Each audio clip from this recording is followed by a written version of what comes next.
Assalamualaikum warahmatullahi wabarakatuh. My name is Aiman bin Baharom, and today I'm going to present traffic congestion in Indonesia for TPT346. Congestion is a major challenge in Indonesian cities. For example, in Jakarta, the sheer number of private vehicles, which is car and motorcycle, also rapid urbanization have created persistent traffic jams and delay. According to one study in Jakarta in 2019, the economic loss from traffic congestion was estimated about 100 trillion rupiah, which is 4% of Jakarta metropolitan GDP due to vehicle operating cost and time value. Why is it important in transport policy and planning? For congestion, reduce mobility, people spend more time in traffic, which reduce productivity, delays commute and increase stress. For environmental impact, stop and go traffic increase fuel consumption, emission and air pollution. In Indonesia, they lead to health burden and environmental destruction. Other than that, economic impact, congestion always lead to direct costs, which is fuel, vehicle wear and indirect costs like lost labour and opportunity costs. For urban planning consequences, congested road may push people to avoid public transport but encourage them to use car and motorcycle due to freedom and making sustainable transport harder. Case study describe the transport policy or corporate strategy use. Several policy and strategy have been deployed in Indonesia, both nationally and individual cities. In Bandung, implementation of a car-free day and an odd even license plate restriction, which is each vehicle allowed on certain day depending on plate number to manage demands. In Jakarta, a mix of policy including limited use in private vehicles and plus investment in mass transit. In Makassar, studies show the need for infrastructure improvement, better public transport and planning policies to reduce reliance on private vehicles. The aspiration of the objective behind it is to reduce the private vehicle users and encourage shifting to public transport like walking or cycling. Improve travel time reliability and reduce congestion delays. Other than that, lower emission and pollution from transport. Lastly, enhance economic productivity by reducing wasted time and fuel and cost. For decision making process, the key decision maker is national government in Indonesia, local transport authorities, public transport companies and operators for MRT and buses, private vehicle users, public transport users, environmental and health agency due to pollution and health concern. The reason behind the decision is the rising vehicle ownership and growing urban population in Indonesian cities demand action to avoid gridlock. Public and environmental concern because 75% of private vehicles users in Jakarta agree that private vehicle use contribute to pollution. Economic costs. Congestion means wasted times, higher operating costs, lower productivity, which is studied in Makassar shows strong evidence between congestion and increased. The challenge they face while doing this decision making is behavioral. Getting people to shift from private vehicle to public modes is difficult.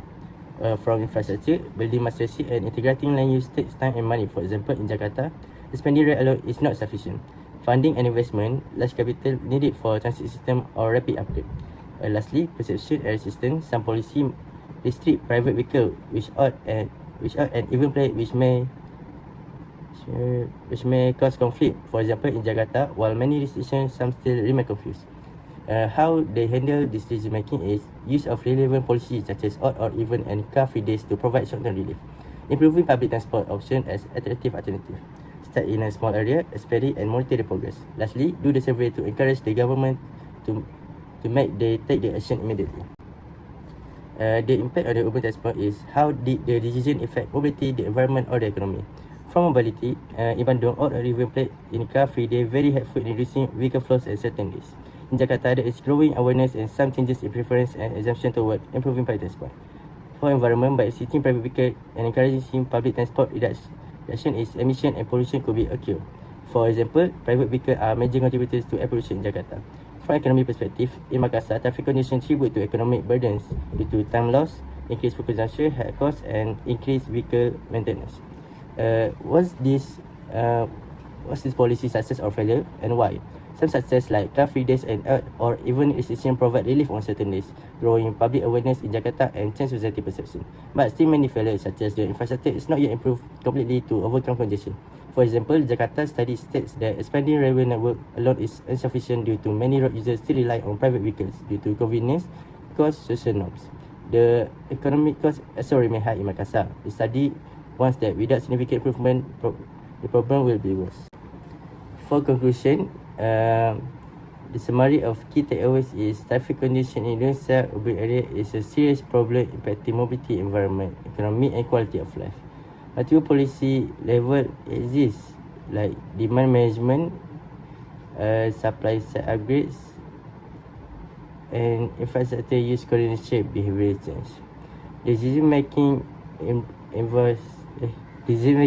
environment involve many stakeholders and face challenges such as funding, behavior, infrastructure like international capacity. So what I recommendation for this decision is invest to public transport infrastructure such as expand and improve mass rapid transit such as MRT, bus rapid transit, especially integrate with land use. So many people live near will be able to transit. Other than that, improve first and last mile connectivity, ensuring access from workplace to transit stop by walking or cycling. And last but not least, enhance demand management. Expand and refine policy like the odd or even price, congestion pricing, parking management, but ensure public transport alternative are strong. That's all from me. Thank you.